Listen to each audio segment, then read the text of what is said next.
তাকে কয়েক হাজার বার ফাঁসির কাস্টে ঝোলানোর জন্য নির্দেশনা আসবে ইনশাআল্লাহ। তার কত নির্দেশনা ছিল মানুষ হত্যা করার জন্য। আয়না ঘর বানান, মানুষকে হত্যা করার আগে তার জীবন থেকে জীবনী শক্তি। একজন নারী এত নিষ্ঠুর হতে পারে, সে মা জাত, সে বোনের জাত, সে নানির জাত, সে দাদির জাত। একজন নারী কেমন করে এত নিষ্ঠুর হতে পারে? নারী কুলের কলঙ্ক এই নারীটা, ঠিক কিনা বলেন? তার এক পুলিশ, সেদিন দেখলাম বর্তমান ট্রাইব্যুনালের চিফ প্রসিকিউটর, তিনি বলছেন যে একজন পুলিশ 1037 জন মানুষকে হত্যা করেছে বিরোধী দলের। তো হত্যা করতে গিয়ে এবার প্রথমে তো সে দূর থেকে রিভলভার দিয়ে মানুষটা মারতো, পেটটা ফাইরা পেটের ভিতরে সিমেন্টের বস্তা ঢুকাইয়া তারপর সিলাই করে নদীতে ফেলাই দিত। তো শেষবারে সে বেশ কিছু হত্যা করেছে এরকম, একেবারে মাথার সাথে রিভলভার ঠেকাইয়া তারপরে গুলি করতো। বলে এটা কেন করতে? কারণ তাকে গ্রেফতার করা হয়েছে, তাকে রিমান্ডে দেওয়া হয়েছে। সে বলতেছে যে যখন বুলেটটা মাথার ভিতরে ঢুকতো, সাথে সাথে ভিতর থেকে রক্ত এবং ঘিলু বের হয়ে এসে আমার হাতের মধ্যে যে একটু পিস্তা পিস্তা ভাব হইতো এবং গরম গরম লাগতো, এতে করে আমার একটা স্মার্টনেস ফিরে আসতো।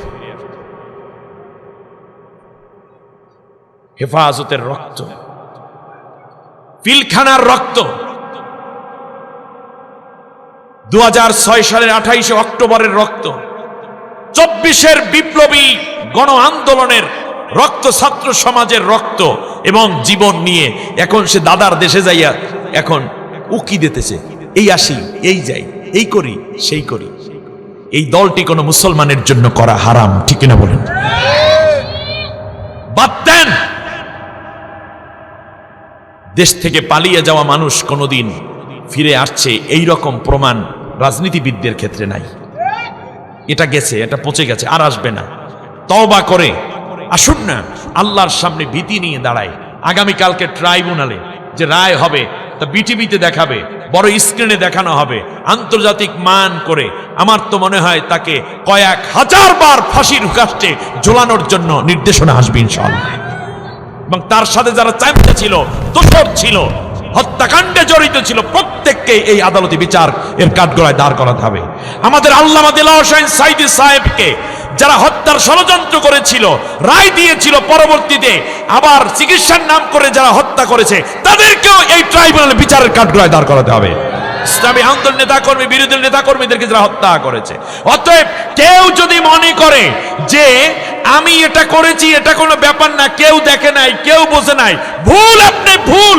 কারণ ও আমার পুলিশ ভাই, ও র্যাব, ও ডিবি, ও ডিএসবি, ও আমার দেশের বিএসএফ, আমার দেশের বিজিবি, আমার দেশের গোয়েন্দা, সেনাবাহিনী, নৌবাহিনী, বিমান বাহিনী, আমার দেশের জালেম শাসকের দোসরেরা যারা দিনের আলোয় কিংবা রাতের আধারে ছাত্র সমাজের উপর ঝাঁপিয়ে পড়েছ, হলগুলোতে, মিছিলে, দিনে কিংবা রাতে, মনে রাখবে পৃথিবীর কেউ না দেখলেও তোমার পেছনে 2 জন ফেরেশতা এবং অগণিত সম্মানিত ফেরেশতা আল্লাহ লিখিত আকারে লেখে রাখার জন্য আল্লাহ রাব্বুল আলামিন রেখে দিয়েছেন।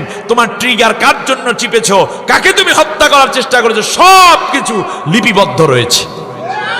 আলহামদুলিল্লাহ, আলহামদুলিল্লাহ নাহমাদুহু ওয়া নাস্তাঈনুহু ওয়া নাস্তাগফিরুহু ওয়া নু'মিনু বিহি ওয়া নাউযু বিল্লাহি মিন শুরুরি আনফুসিনা ওয়া মিন সাইয়্যাতি আ'মালিনা। মান ইয়াহদিল্লাহু ফালা মুদিল্লা লাহু ওয়া মান ইউদ্লিল ফালান তাজিদা লাহু ওয়ালিয়্যান মুরশিদা। فقد قال الله تبارك وتعالى في شان حبيبه آمرا ومخبرا: أعوذ بالله من الشيطان محبت পড়েন بسم الله الرحمن الرحيم إن الله وملائكته يصلون على النبي ইয়া আইয়ুহাল্লাযীনা আমানু সাল্লু আলাইহি ওয়া সাল্লিমু তাসলিমা আল্লাহুম্মা সাল্লি আলা মুহাম্মাদ ওয়া আলা আলি মুহাম্মাদ কামা সাল্লাইতা আলা ইব্রাহিম ওয়া আলা আলি ইব্রাহিম ইন্নাকা হামিদুম মাজিদ। নহে সমাপ্ত কর্ম তোমার, নহে সমাপ্ত কর্ম তোমার, অবসর কোথা বিশ্রামের, উজ্জ্বল হয়ে ফোটেনি কো আজিও সুবিমল জ্যোতি ইসলামের। বালাগাল উলা কাশাফাদ দুজা বিজামালিহি حسنت جميع خصاله صلوا عليه وآله। বাংলাদেশের স্বনামধন্য শিক্ষিত মার্জিত শান্তিপ্রিয় মানুষের পাদভারে মুগ্ধ এই চাপাই বাংলাদেশের খাদ্য পুষ্টির সবচেয়ে যোগানদাতা যেই সমস্ত অঞ্চল তার মধ্যে অন্যতম, বিশেষ করে মৌসুমি ফল আম এবং লিচু, এ দুটি সুমিষ্ট এবং সবচেয়ে আকর্ষণীয় ফল দুটির উৎপাদন কেন্দ্র এ জনপদের নাম চাঁপাইনবাবগঞ্জ। চাঁপাইয়ের লক্ষ্মীপুর ঈদগাহ ময়দানে বারঘড়িয়ায় এলাকাবাসী এবং কোরআন প্রেমিকদের হৃদয় নিংড়ানো ভালোবাসা দিয়ে সাজানো ৩৩তম ৩ দিন ব্যাপী ঐতিহাসিক এই তাফসীরুল কোরআন মাহফিল সমাপনী দিবস, সমাপনী অধিবেশন। সম্মানিত সভাপতিত্ব করছেন অত্র এলাকার সর্বজন শ্রদ্ধাভাজন আলিমে দ্বীন, ইমাম ও খতিব লক্ষ্মীপুর কেন্দ্রীয় জামে মসজিদ হযরতুল আল্লামা মাওলানা মুহাম্মদ ইখলাসুর রহমান সাহেব। আল্লাহ কোরআনের জন্য তাকে সুস্থতা এবং দীর্ঘ নেক হায়াত দান করুন, আমরা সবাই বলি আমিন। আয়োজিত এই মাহফিলের সম্মানিত প্রধান অতিথি, নন্দিত জননেতা, বাংলাদেশে আল্লাহর কোরআনের রাজ কায়েমের এক নির্ভীক মর্দে মুজাহিদ, এই চাপাইয়েরই কৃতি সন্তান, আপনাদের কারো প্রিয় ভাই, কারো বন্ধু, কারো চাচা মামা, কারো স্নেহের একজন প্রিয় ধন্য সন্তান তুল্য অথবা নাতি তুল্য কারো।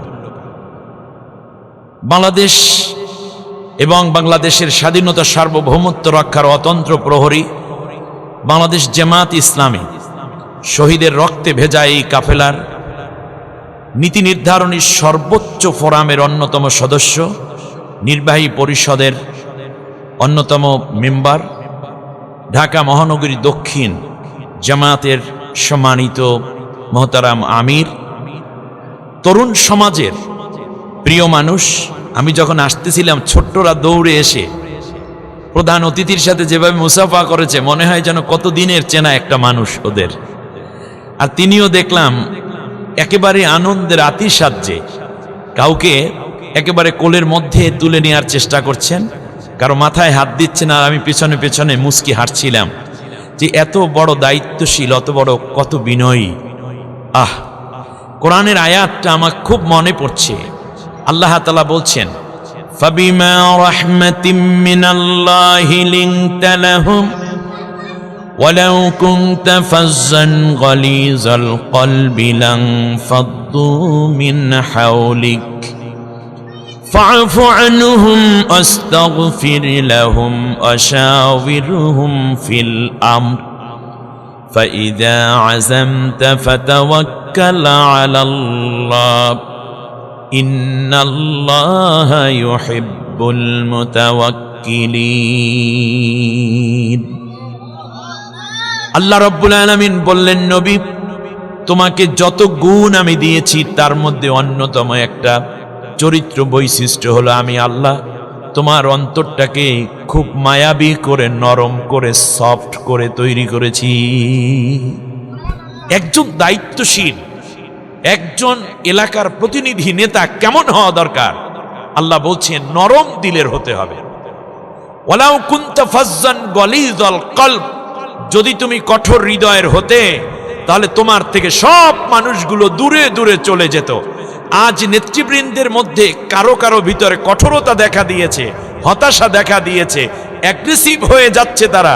মনে রাখবেন, একদল তো রাগ করে দেশ থেকে চলেই গেছে, ঠিক কিনা বলেন? আমরা নেতারা যারা আছেন আপনারাও যদি রাগ করেন তাহলে এই জাতি যাবে কোথায়? তবে হ্যাঁ, যাওয়ার একটাই জায়গা আছে, যারা কোরআনের আয়াতগুলো জানেন তাদের কাছে শিশু আসে, তাদের কাছে বৃদ্ধ আসে, যুবক আসে, তাদের কাছে দোয়া দেওয়ার জন্য, নেয়ার জন্য। অসহায় ইয়াতীম আসে, বৃদ্ধা আসে, স্বামী স্ত্রী আসে, বাবার হাত ধরে কন্যা আসে পরামর্শ নেয়ার জন্য, দোয়ার জন্য। যারা বিরক্ত না হয়ে মানুষকে ভালোবাসতে জানে, কলিজায় জায়গা দিতে জানেন, তারাই নবীর আদর্শ কায়েমের সবচেয়ে বড় হকদার হয়ে গেছে। যার কথা বলছিলাম, আপনাদের সকলের মানুষ, প্রিয় মানুষ, জনাব মোহতারাম নুরুল ইসলাম বুলবুল। কোরআনের জন্য আল্লাহ তাআলা তাকে সুস্থতা এবং দীর্ঘ নেক হায়াত দান করুন। গোটা বাংলাদেশ আগামীর যে পার্লামেন্ট গঠিত হতে যাচ্ছে, এত বড় একজন জাদরেল নেতা আপনারা পেয়েছেন। এত বড় গোটা বাংলাদেশকে যিনি পরিচালনা করতে পারেন সেই রকম একজন নেতা পেয়েছেন আপনাদের এই চাপাই। এটা কত আসন? এটা চাপাই 3-এ।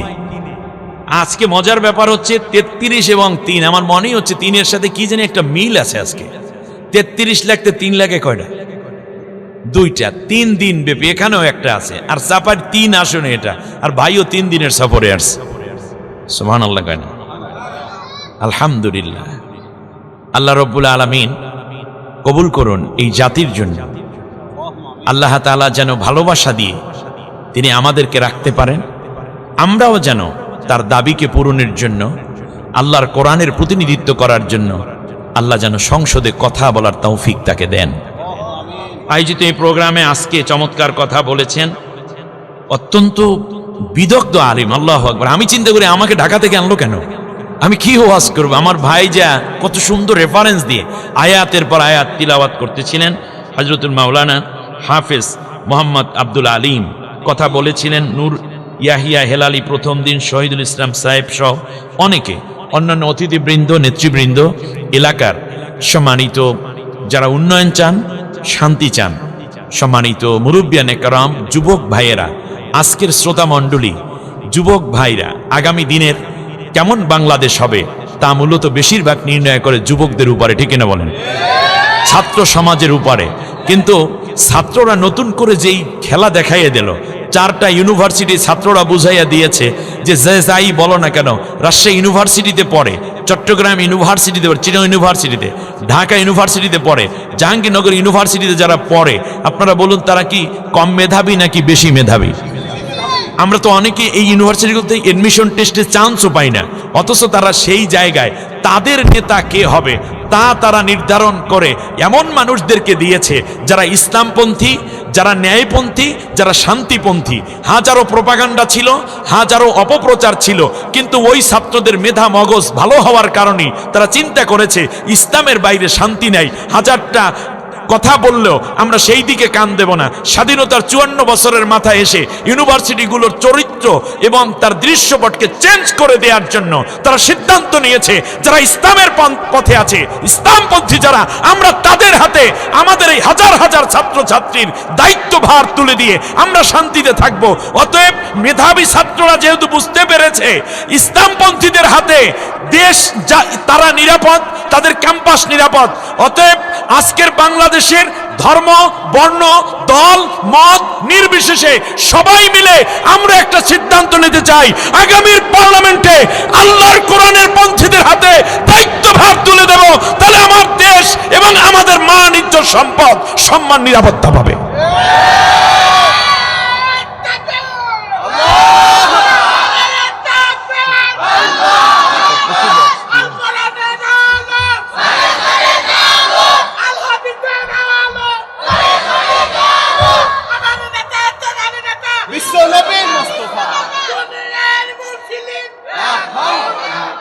সম্মানিত ভাইরা, পর্দার আড়ালে আমাকে মাহফিল কর্তৃপক্ষ ইতিমধ্যে যে নোট দিয়েছেন, বলছে হুজুর এমনিতেই পুরুষদের প্যান্ডেলের চেয়ে আমরা মহিলাদের প্যান্ডেল বড় করেছি। আমি মনে করি এখন থেকে আপনারা প্যান্ডেল বড় করেছেন কত গুণ তা বলেন নাই। নবীজি বলে গেছেন কত গুণ বড় করতে হবে নারীদের প্যান্ডেল, সেটা হলো 3 গুণ।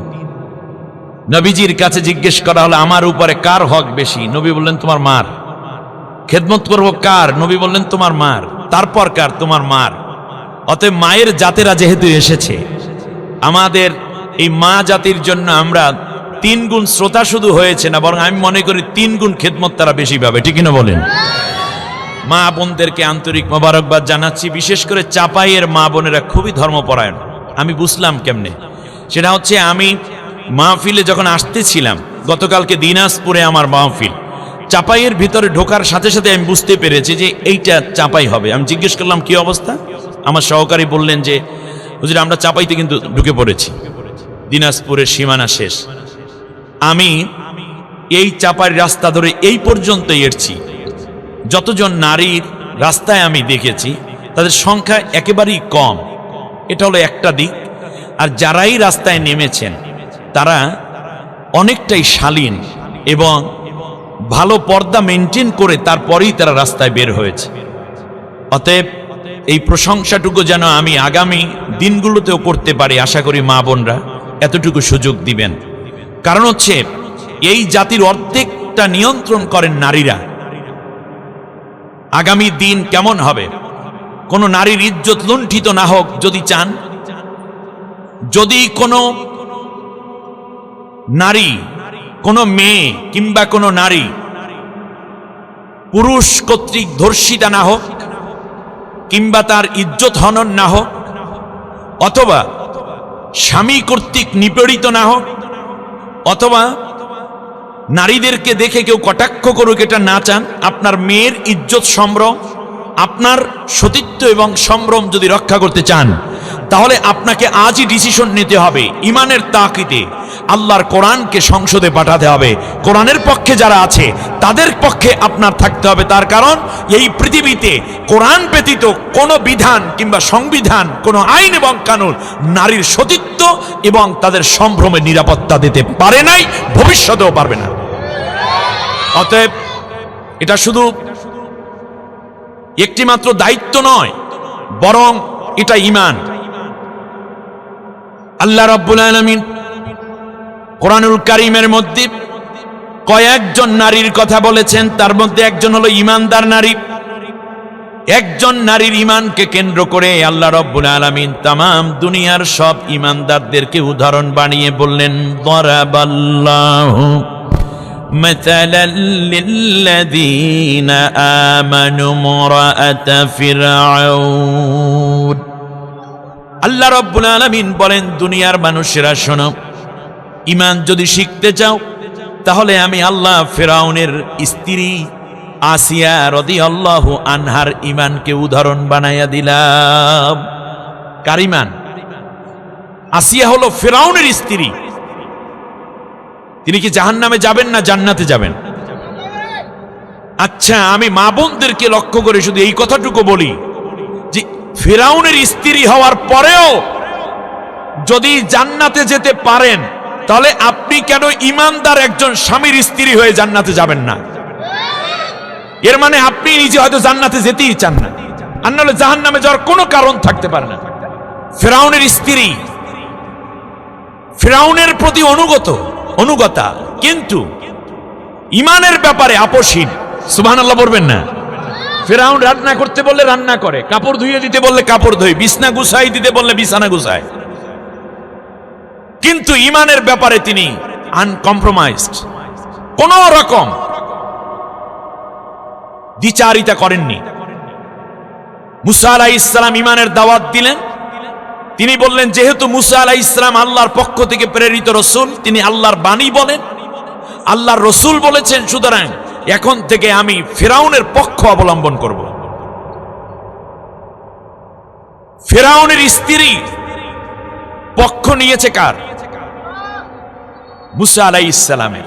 আল্লাহর পক্ষ তো আসি, মুসা আলাইহিস সালামের পক্ষ নিলেন যে মুসা, তুমি যেই আল্লাহর দাওয়াত দাও, যেই তাওরাতের দাওয়াত দাও, যেই কালেমার দাওয়াত দাও, আমি সেইটাকে সমর্থন করি। ফেরাউনের গায়ে আগুন ধরে গেল। আমার স্ত্রী হয়ে আমাকে সমর্থন না দিয়ে তুমি মূলত সমর্থন দিয়ে দিলে কাকে? এই বরদাস্ত করতে পারে?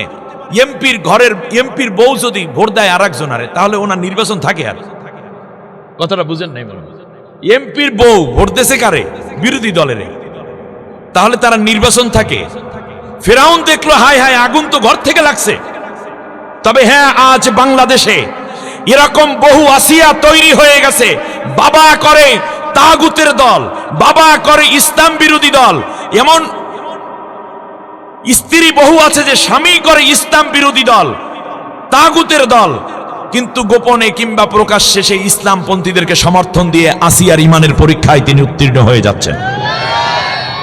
আজকের চাপাই, আজকের মাহফিল থেকে আমি বিশ্বাস করি সেই ইমান আমরা আমাদের মা বোনদের ভিতর দেখতে পাবো ইনশাআল্লাহ। ফেরাউনের স্ত্রীকে ফেরাউন প্রথমে বলল, তাতে হয় না। মাইরের ডর দেখালো, অত্যাচার করবে, তাতেও হয় না।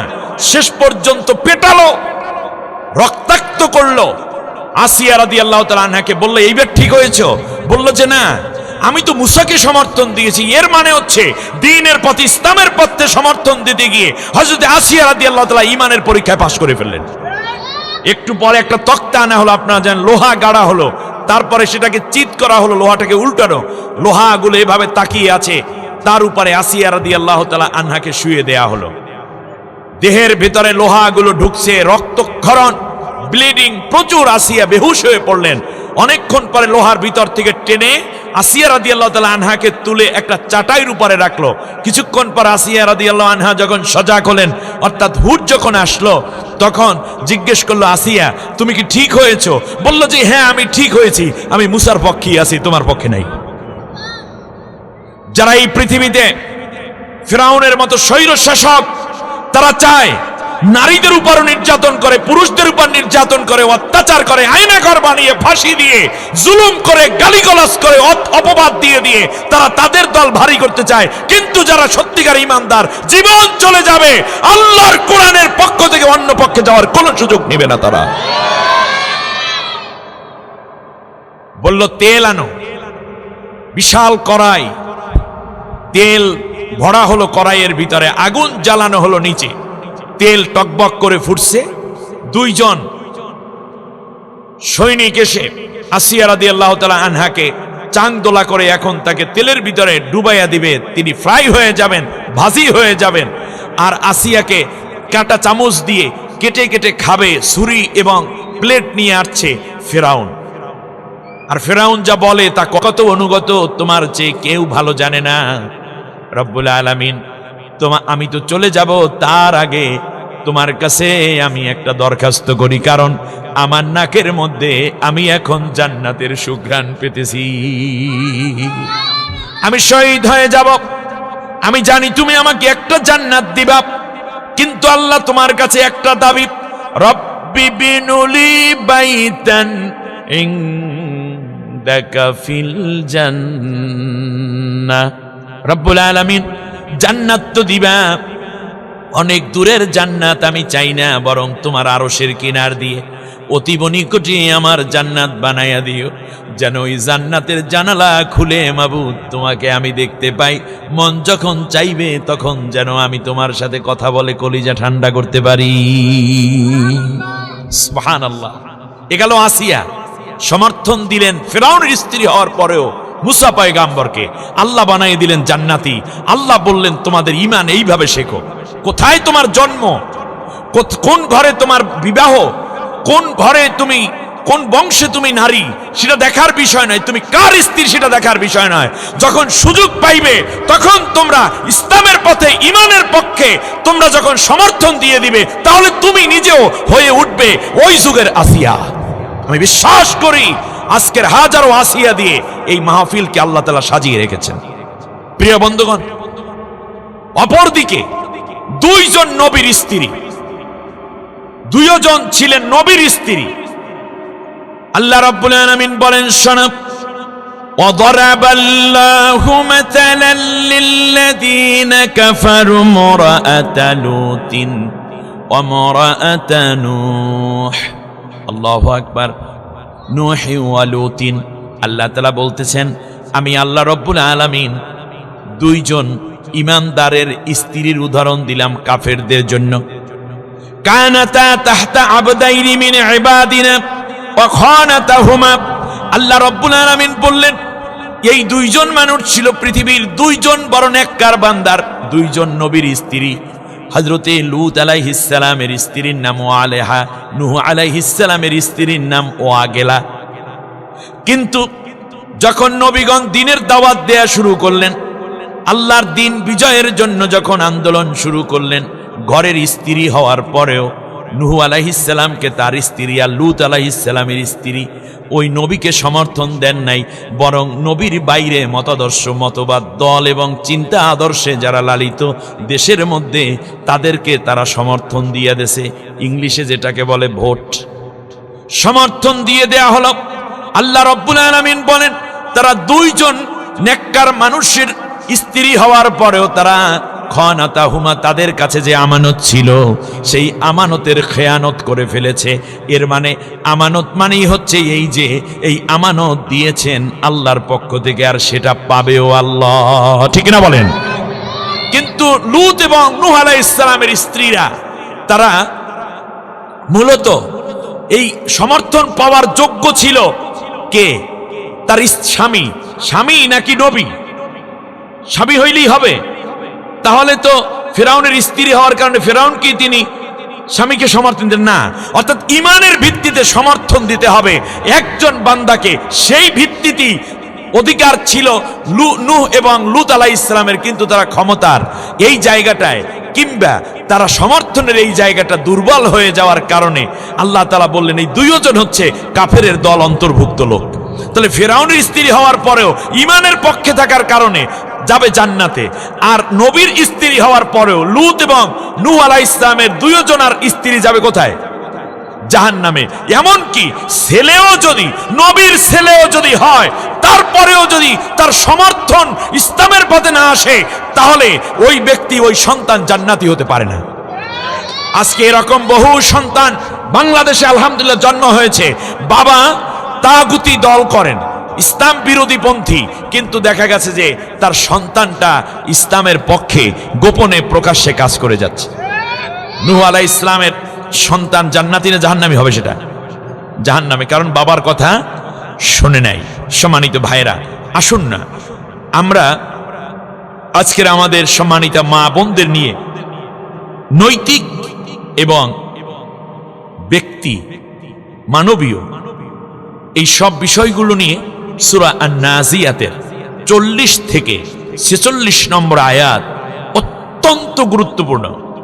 এই জায়গা থেকে আমরা সরাসরি আলোচনায় ঢুকে পড়ছি। আল্লাহ কবুল করুন। আমরা সবাই বলি আমিন। আমার সাথে সবাই পড়েন, আউযু বিল্লাহি মিনাশ শাইতানির রাজীম। বিসমিল্লাহির রাহমানির রাহিম। وأما من خاف مقام ربه ونهى النفس عن الهوى فإن الجنة هي المأوى يسألونك عن الساعة أيان مرساها فيما أنت من ذكراها إلى ربك منتهاها إنما أنت منذر من يخشاها كأنهم يوم يرونها লাম ইয়ালবাসু ইল্লা আশিয়াতান আও দুহা। আমানতু বিল্লাহ। অপরদিকে স্পষ্ট করে বিশ্ববাসী তোমরা জেনে নাও, যারাই তাদের রবের সামনে দাঁড়াবে এই ভীতির নীতি অবলম্বন করে যে একদিন আল্লাহর কাছে আমার গোটা কৃত সম্বন্ধে, কৃতকর্ম সম্বন্ধে জবাবদিহি করতে হবে, এই অনুভূতি যারা লালন করে আর যারা তাদের নফসের কুপ্রবৃত্তি থেকে নিজেকে নিয়ন্ত্রণে রাখে, তাদের জন্যই রয়েছে জান্নাত এবং এটাই তাদের চূড়ান্ত বাসস্থান। হে রাসূল, আপনাকে কি ওরা কিয়ামত সম্বন্ধে প্রশ্ন করে তা কবে সংগঠিত হবে? আইয়ানা মুরসাহা, কবে সেটা সংগঠিত হবে এ ব্যাপারে কি জিজ্ঞাসা করে? ফিমা আনতা মিন যিকরাহা। হে রাসূল, এর সঙ্গে আপনার কি সম্পর্ক? আপনি এটা জানবেন কি করে? তার কারণ কিয়ামত ঘটাবেন কে? আল্লাহ। কিয়ামত একদিন হবে এই কথা আপনি বলতে পারেন, কিন্তু কিয়ামত কখন হবে, কিয়ামতের আলামত আপনি বলতে পারেন, কিন্তু কিয়ামত কোন দিন, কোন তারিখে, কিভাবে সংগঠিত হবে এবং নির্দিষ্ট করে তারিখ বলার সুযোগ তো আপনার নাই। এটা সম্পূর্ণ কার হাতে? আল্লাহর হাতে। ইলা রাব্বিকা মুনতাহা, আপনার রবের কাছেই এর মূল জ্ঞান। মূল জ্ঞানটা কার কাছে? আল্লাহর কাছে।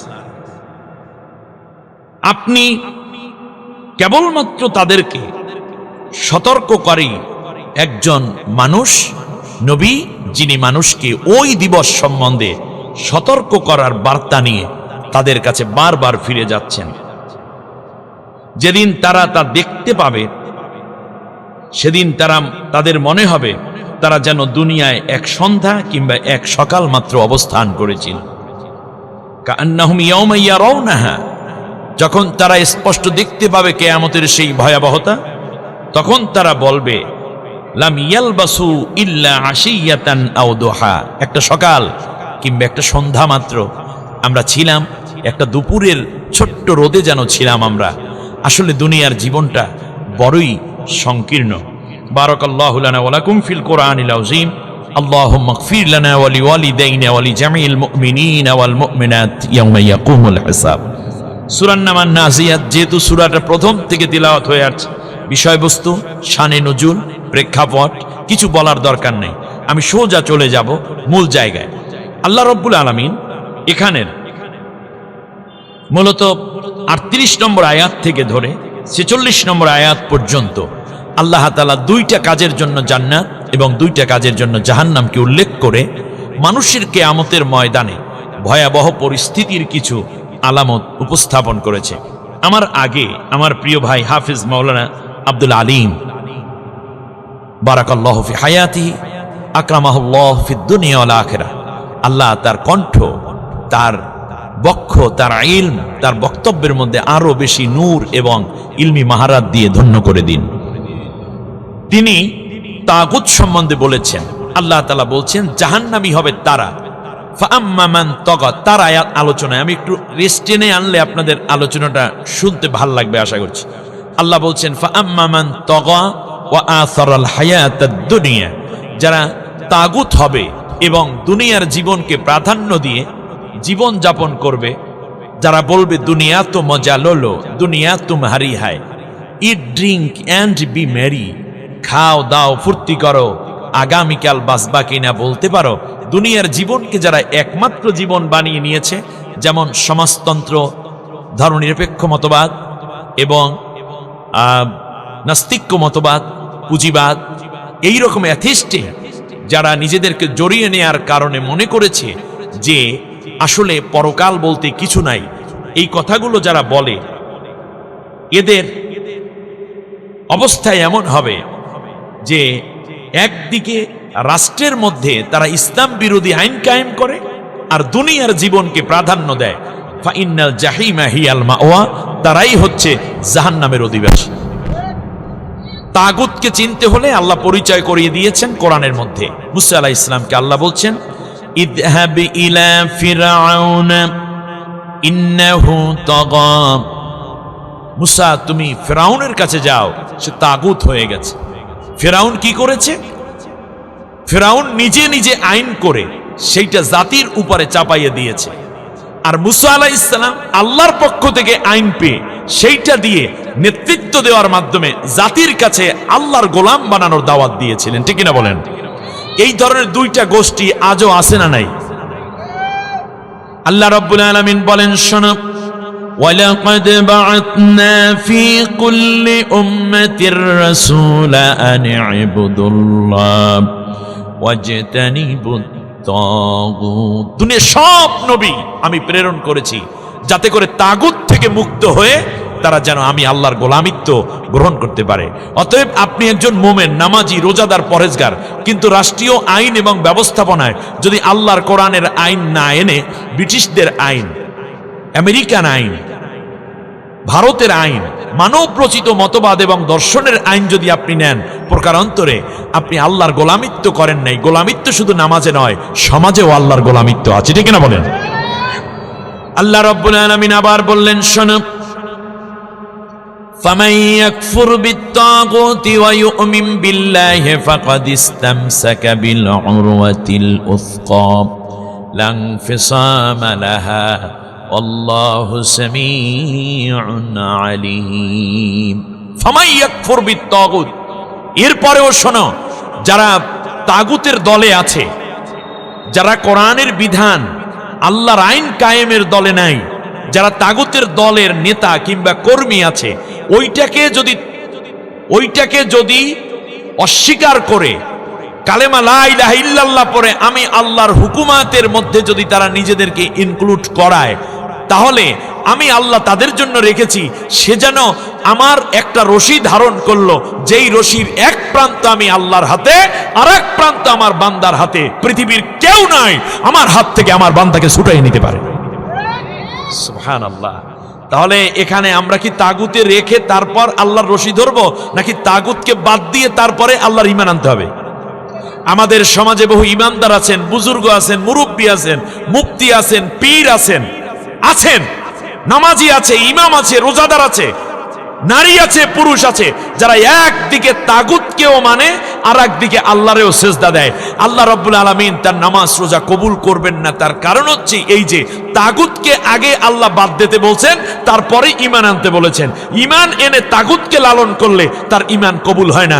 যেমন আব্দুল্লাহ ইবনে উবাই নবীর পিছে নামাজ পড়েছে, রোজা রেখেছে, নবীর সাথে ইফতার করেছে, তাহাজ্জুদ পড়েছে।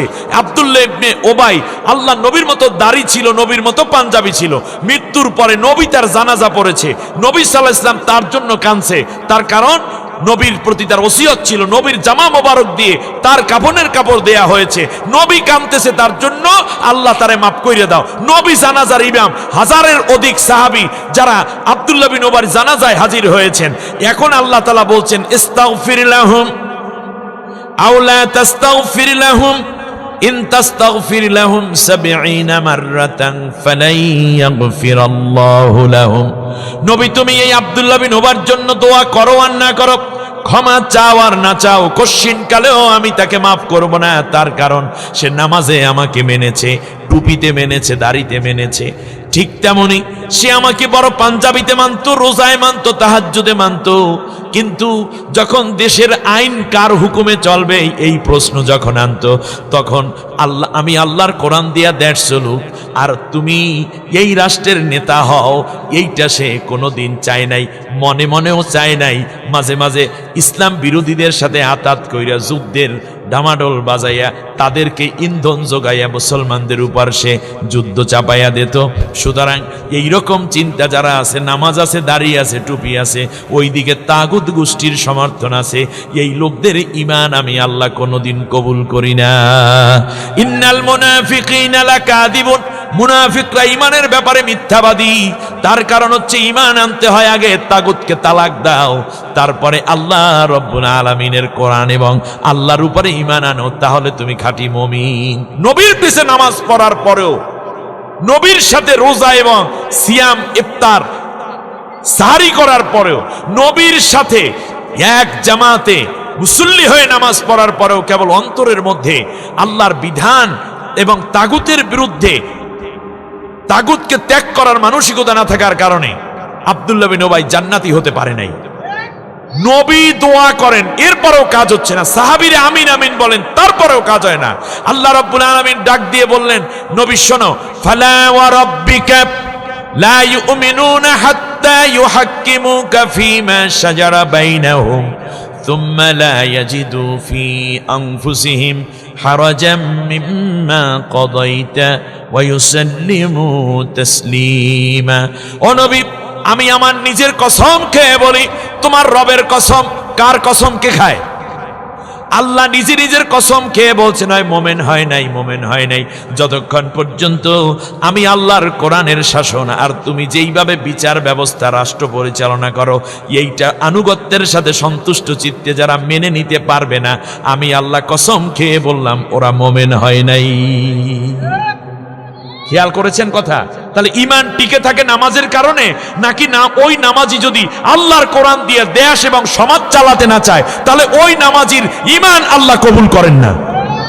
ইবলিস 70 লক্ষ বছর আল্লাহর ইবাদত করলো আর আল্লাহর একটা হুকুম অমান্য করার কারণে সে শয়তান হয়ে গেছে। ইবাদত করছে কার? আল্লাহর। আর ওই আল্লাহর ইবাদত যার, হুকুম মানতে হবে তার। কিন্তু আমরা ইবাদত করি আল্লাহর জন্য। এরকম বহু মানুষ আছি, পরহেজগার, পীরে কামেল, মাহবুবে সুবহানী, কুতুবে রব্বানী, হাদিয়ে দাওরান, মুজাদ্দিদে জামান, কুতুবে কামেলে মোকাম্মেল, ওরে বাবারে, মুফতি আজম, খতিবুজ জামান, মিল্লাতুল উলামায়ে মিল্লাহ, কত কথা বলে। কিন্তু শুধুমাত্র নামাজ, রোজা, হজ, যাকাতের মধ্যেই নয়, বরং একটি সমাজ বিপ্লব হবে কোরআন দিয়ে। এর সাথে যারা ঐক্যমত্য না হতে পারে, সমর্থন যদি না দেয়, তাহলে সে তো মূলত ইবলিস এবং উবাই, আব্দুল্লাহ বিন উবাইর কায়দায় পড়ে রয়েছে, ঠিক না বলেন?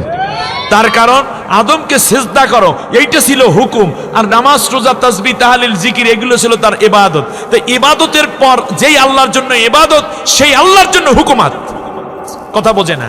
যেই আল্লাহর জন্য ইবাদত, সেই আল্লাহর জন্য হুকুমাত। আমরা ইবাদত যেই আল্লাহটা করলাম 54 বছর পর্যন্ত, কেউ 70 বছর, 92, 93 বছর পর্যন্ত।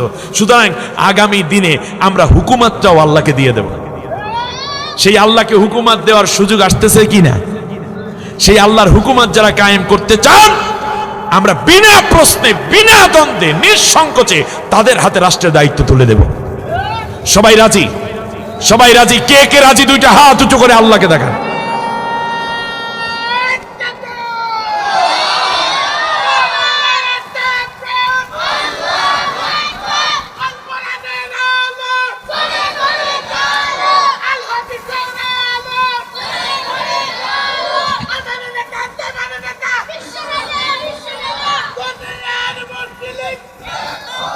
মাশাআল্লাহ, আল্লাহ কবুল করুন, বলেন আমিন। সম্মানিত ভাইয়েরা, তাগুত আমরা দেখেছি দীর্ঘটা 54 বছর। এবার আমরা ইসলামকে দেখতে চাই, কারণ ইসলামের বাইরে শান্তির কোনো পথ আমরা এখনো খুঁজে পাই না। আল্লাহ আমাদের কবুল করুন, বলেন আমিন। এরপরই তাগুতের পক্ষে যারা থাকবে এবং যারা দুনিয়ার জীবনকে প্রাধান্য দিবে, কারণ তাগুতের লোকেরা, তাগুতের নেতারা, তারা মূলত দুনিয়ায় কিছু টাকা পয়সা, ধন দৌলত, বাড়ি গাড়ি, বিল্ডিং কিংবা সম্মান এগুলো পাওয়ার জন্যই তাদের জীবনকে উৎসর্গ করে। আখেরাতের চিন্তা তাদের মাথায় নাই।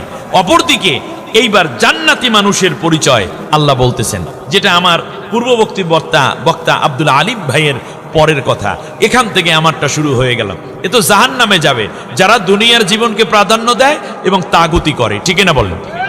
আমরা কি তাগুতের পক্ষে থাকবো? তাগুতের নেতৃত্ব মানব, নাকি আল্লাহর কোরআনের নেতৃত্ব মানব, নবীর আদর্শের নেতৃত্ব মানব? আল্লাহ কবুল করুন, বলেন আমিন। আমি খুব আশ্চর্যান্বিত হয়েছি। আমাদের সম্মানিত প্রধান অতিথি মোহতারাম নুরুল ইসলাম বুলবুল সাহেব, তিনি মাদ্রাসায় পড়েন নাই, অথচ আয়াত তেলাওয়াত করছেন, কি চমৎকার অনুবাদ করছেন, কি ঝরঝরায়। কে তাকে এই কোরআন শেখালো?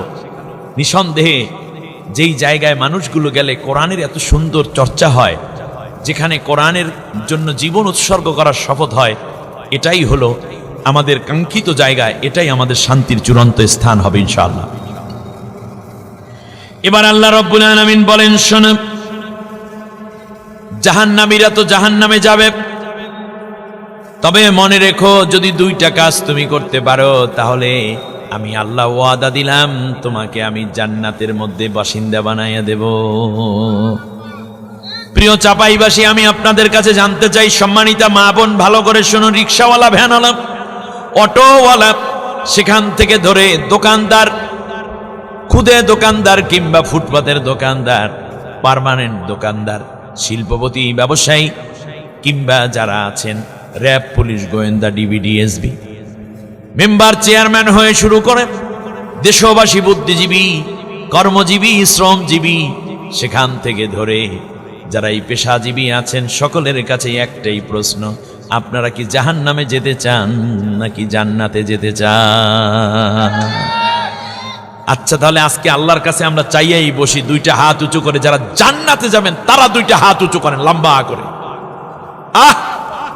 আসমানের দিকে তাকান, বলেন, আল্লাহ আমাকে মাফ করে দাও, আমি জান্নাতে যেতে চাই, জান্নাতের আমল আমাকে করার তৌফিক দাও।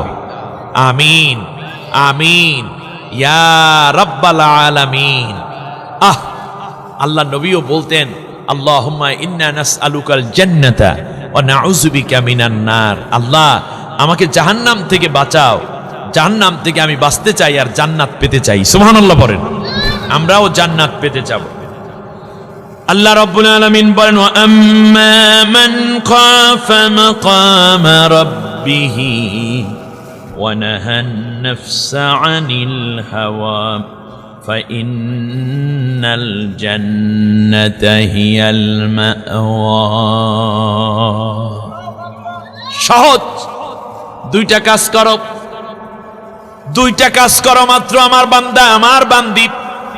ও আব্দুর রহিম, আব্দুল করিম, লোকমান মিয়া, সুলেমান হাওলাদার, সোহাগ গাজী থেকে নিয়ে রহিমা বিবি, ফাতেমা খাতুন, জাহেরা বিবি, সফুরা বিবি, এমনি করে করে মনে হয় আল্লাহ রব্বুল আলামিন আমাদেরকে ডেকে ডেকে মায়া করে বলতেছেন, তোমরা দুইটা কাজ যদি করতে পারো তাহলে আমি আল্লাহ রব্বুল আলামিন তোমাকে জান্নাতে ব্যবস্থা করে বসবাসের উপযোগী করে দেব। ওয়া আম্মা মান খাফা মাকামা রাব্বিহি, প্রথমেই যারা ভয় করবে একদিন আল্লাহর সামনে হাজির হতেই হবে, আমার গোটা জীবনের কর্ম নিয়ে আল্লাহর সামনে হাজির হতে হবে, আল্লাহ রাব্বুল আলামিনের কাছে গোটা জিন্দেগীর জবাবদিহি করতে হবে, কি হবে না? আল্লাহ রাব্বুল আলামিন এজন্য প্রশ্ন করতেছেন, আফা হাসিবিতুম আন্নামা খলাকনাকুম আবাসা ওয়া আন্নাকুম ইলাইনা লা তুরজাউন। তোমরা কি মনে করেছো তোমাদেরকে আমি এমনি এমনি তৈরি করেছি, সৃষ্টি করেছি, আমার কাছে কি তোমাদের ফিরে আসতে হবে না? একদিন পৃথিবীতে পাঠাইয়া দিয়েছি, কিন্তু বান্দা তোকে পাঠানোর পর তোর গোটা জিন্দেগিকে মূলত আমি আল্লাহ রিমোট কন্ট্রোলের মতো নিয়ন্ত্রণ করে রাখতেছি। শোনো ও দুনিয়ার মানুষেরা, আমি আল্লাহ কন্ট্রোল রুম বানিয়ে দিয়েছি, কারণ তোর রুহ তৈরি করেছি আমি, দেহ তৈরি করেছি আমি, হায়াত দিয়েছি আমি, মাওত দেব আমি। বলুন এইগুলা কি অন্য কারো নিয়ন্ত্রণে নাকি আল্লাহর নিয়ন্ত্রণে? আল্লাহর নিয়ন্ত্রণে। আমি চাই না আমার চুলগুলো পেকে যাক, কিন্তু চুলে পাক ধরেছে কিনা? শিশুকাল গেল, যৌবন গেল, চুল দাড়ি পাক ধরেছে,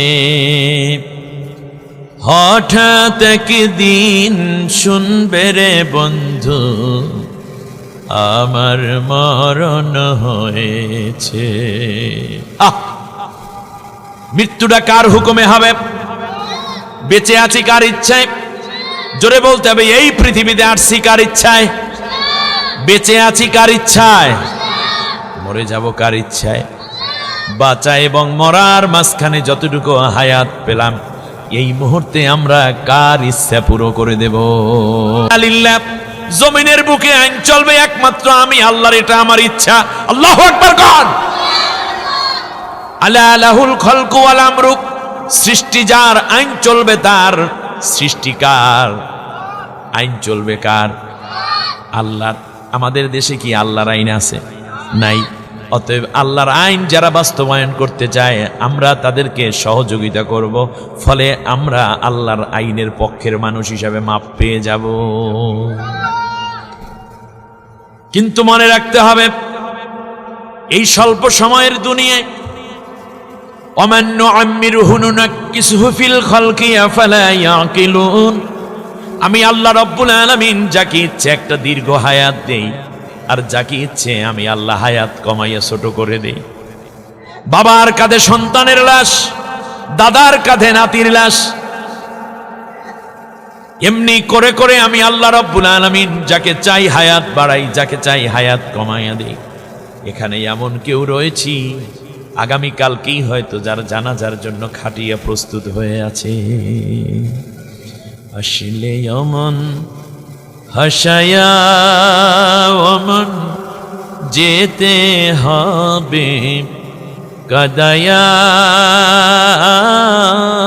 হায়রে দম ফুরাইলে রঙের জলসা যাইবে যে শেষ হইয়া। ঠিক না? অমন কার লাগিয়া করছো তুমি এত আয়োজন, অমন কার লাগিয়া করছো তুমি এত আয়োজন, কে জানে কার চলে যাওয়ার ডাক আসে কখন, অমন কার লাগিয়া করছো তুমি এত আয়োজন। ঠিক না?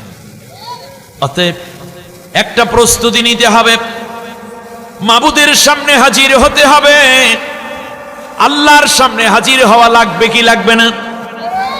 এই যে দুইটা চোখ দিলেন, লিভার ফাংশন, কিডনি দিলেন, হার্ট দিলেন, ব্লাড ভাল্ভ দিলেন, লিভার ফাংশন দিলেন, আমার বন্ধুগণ রক্ত দিলেন, হাড্ডি দিলেন। কি সুন্দর নাক, চোখ, মেধা, যোগ্যতা দিয়ে আমাকে আপনাকে আল্লাহ তৈরি করার পরে অক্সিজেন নেওয়ার জন্য সুন্দর এই সবুজ পৃথিবী বানালেন, পিপাসা নিবারণে পানি দিলেন, নিয়মিত শরীরের মধ্যে শক্তি সঞ্চারের জন্য সূর্য দিলেন, ফল ফলাদিগুলো সুন্দর পাকা এবং মেচিউড হওয়ার জন্য চাঁদের কিরণ দিলেন, পানিগুলোকে চক্রাকারে ঘোরানোর জন্য আল্লাহ ট্রান্সফর্মার হিসাবে চাঁদকে সৃষ্টি করে দিলেন, মায়ের বুকে দুধ দিলেন, বাইরে এসে গরুর গোস্ত, হাঁসের গোস্ত, মুরগির গোস্ত, মুরগির ডিম, হাঁসের ডিম দিলেন, সেখান থেকে কবুতরের গোস্ত, সেখান থেকে ধরে ভেড়ার গোস্ত, দুম্বার গোস্ত, খাসির গোস্ত, উটের গোস্ত, কত রকম খাওয়ন দিলেন, শাকসবজি দিলেন, আম, জাম, কলা, কাঁঠাল, বেদানা, আঙ্গুর থেকে কত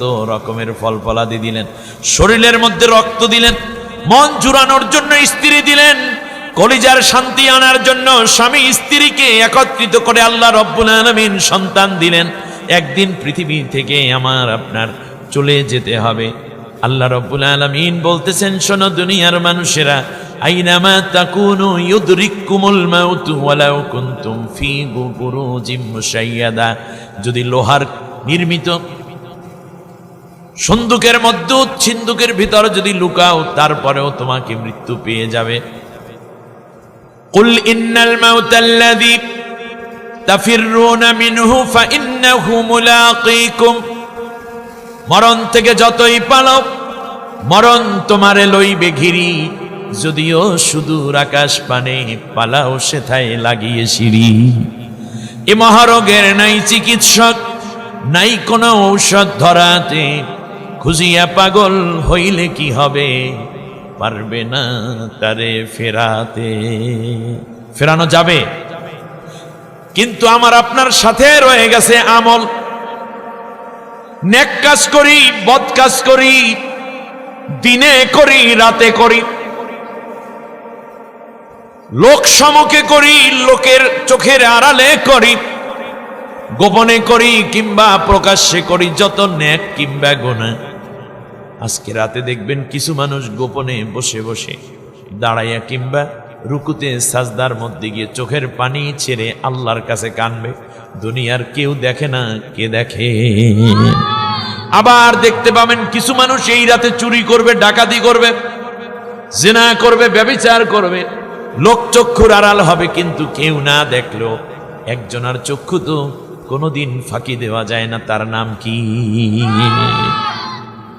আব্দুল কাদের জিলানী রহমতুল্লাহি আলাইহি তার দুইজন ছাত্রকে ডাকলেন, দুইটা কবুতরের বাচ্চা আর দুইটা ধারালো ছুরি দুইজনের হাতে দিয়ে বললেন, যাও এমন জায়গায় গিয়ে এই দুইটাকে জবা দিয়ে নিয়ে আসবা, কেউ যেন দেখে না। তো এক ছাত্র দৌড়ে গিয়ে দেখলো গাছরা ঢাকা, ওই পাশে যাইয়েই দেখ কেউ দেখে নাই, বিসমিল্লাহ আল্লাহু আকবার বলে জবা দিয়ে নাকি হুজুর এই দেখেন নিয়ে আসছি। কেউ দেখে নাই তো? না, কেউ দেখে নাই। আর একজন শীতের রাত, সারা রাত গেছে, সকালবেলা তাও আসে না, বেলা 11টার দিকে আসছে, চেহারা সারা রাত না ঘুমানোর কারণে কিছুটা ক্লান্তি। জিজ্ঞেস কি ব্যাপার? কয় হুজুর এই নেন আপনার কবুতরের বাচ্চা জীবিত, আর এই নেন আপনার ছুরি। কি জবাব দিতে পারো নাই? কয় না, আপনি বলেছেন কেউ যেন না দেখে। আমি পাহাড়ের আড়ায় লুকাইলাম, আমি যখন বিসমিল্লাহ আল্লাহু আকবার বলতে যাব, দেখতে পেলাম আমার আল্লাহ আমার দিকে তাকিয়ে আছেন। পাহাড়ের গুহার মধ্যে ঢুকে পড়লেন। পৃথিবীর কোনো মানুষ দেখে না, কোনো প্রাণীও দেখতে পায় না, পাক পাখালিও দেখতে পায় না, কিন্তু আমি দেখতেছি আমার আল্লাহ রব্বুল আলামিন আমাকে ঠিকই দেখতেছে। সমুদ্রের তটদেশে চলে গেলাম। সমুদ্রে জনবিচ্ছিন্ন নীরব প্রকৃতি, কেউ নাই, সমুদ্রের ঢেউ আর আছে উড়ে চলা কিছু পাক পাখালি। রাতের বেলায় পাখিগুলো ওড়ে না। আমি চিন্তা করলাম এই জায়গায় জবেহ দেব, সবার নীরবতা, নিশ্চিদ্র নিরাপত্তা এবং নীরবতার গুমট ভাঙ্গা যায়। কিন্তু আমি যখনই জবেহ দেওয়ার জন্য নিলাম, দেখতেছি আমার আল্লাহ রব্বুল আলামিন আমাকে দেখতেছে। এই কারণে জবা দিতে পারিনি। যদি বলতেন মানুষ ছাড়া কেউ যেন না দেখ, মানুষ ছাড়া কেউ দেখলে অসুবিধা নাই, তাহলে পারতাম। যেহেতু আপনি বলছেন কেউ যেন না দেখে, এই জন্য সবার চোখ আড়াল করতে পারলেও আল্লাহর চোখ আড়াল করতে পারিনি, এই জন্য জবেও দিতে পারিনি। এখন মানুষের জীবন জুড়ে নেক আমল থাকে, বদ আমল থাকে। আল্লাহর নবী বলেছেন কেউ যদি কবিরা গুনাহ করে বসে, তাহলে মৃত্যুর আগে হইলেও তার তওবা করতে হবে। তওবা করলে আল্লাহ রাব্বুল আলামিন গুনাহ মাফ করে দিবেন। নবীজি বলেছেন কিছু কিছু গুনাহ এমন আছে যা আল্লাহ রাব্বুল আলামিন বান্দার পক্ষ থেকে গোপন রাখে। আল্লাহ গোপন রাইখা বলেন, আমার বান্দারে তুই যদি গোপনে কোনোদিন আমার কাছে মাপ চাও, তুই জানো আর আমি জানি।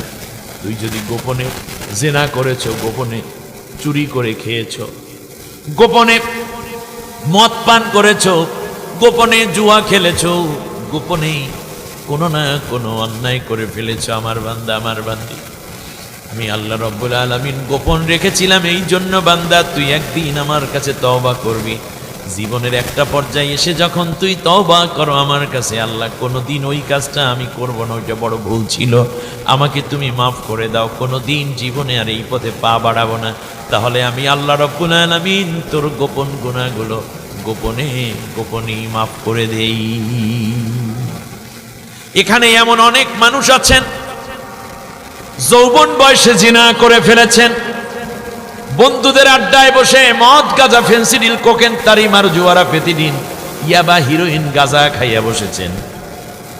বন্ধুদের আড্ডায় পড়ে নামাজ ছেড়েছেন, রোজা ছেড়ে দিয়েছেন, কোন নারীর চরিত্র হনন করেছেন, চুরি ডাকাতিও হয়ে গেছে। আজকে বার্ধক্যে এসে মনে পড়েছে, আল্লাহ ওই জীবন তো জীবন নয়, আরো একটা জীবন আছে রে মাদি, আমি তোমার কাছে মাপ চাই, তুমি মাপ কইরা দাও। আমার আল্লাহ বলেন, তোর চোখের পানি দেখে আমি শুধু তোর আগের জীবনের গুনাহগুলো মাফ করবই না, বরং আমি আল্লাহ তাআলা ওই গুনার জায়গায় আমি আল্লাহ নেকি লেখা ভরপুর করে দেব। তার কারণ তোর চোখের পানি দেখে আমি আল্লাহ রব্বুল আলামিন গুনাহ ধরে রাখতে পারি না। আল্লাহ রব্বুল আলামিন বলতেছেন, শোনো, যৌবন বয়সে গুনাহ মাফ করার জন্য তুমি আমার কাছে আসো নাই, বার্ধক্যে কান্না জুড়ে দিয়েছ রে বান্দা। সেই সময় তো নামাজ পড়ো নাই, যেমন তুমি নামাজ পড়ো নাই, নামাজের জায়গাগুলো গুনায় ভরা আছে তোমার আমল নামার মধ্যে। এখন আমি আল্লাহ তাআলা তোমার চোখের পানি দেখার কারণে আমি আল্লাহ রব্বুল আলামিন তোমার গুনার জায়গাটা মুছে দিলাম। এই জায়গায় আমি আল্লাহ রব্বুল আলামিন নেকি লিখে দেব, কিন্তু আমি যখন নেকি লিখি তখন একটা গুনার জায়গায় একটা নেকি লিখি না, বরং আমি আল্লাহ কমপক্ষে 10টা নেকি দিয়া ওই গুনার একটা জায়গা ভরে দেই। মান জাআ বিল হাসানাতি ফালাহু আশরু আমসালিহা।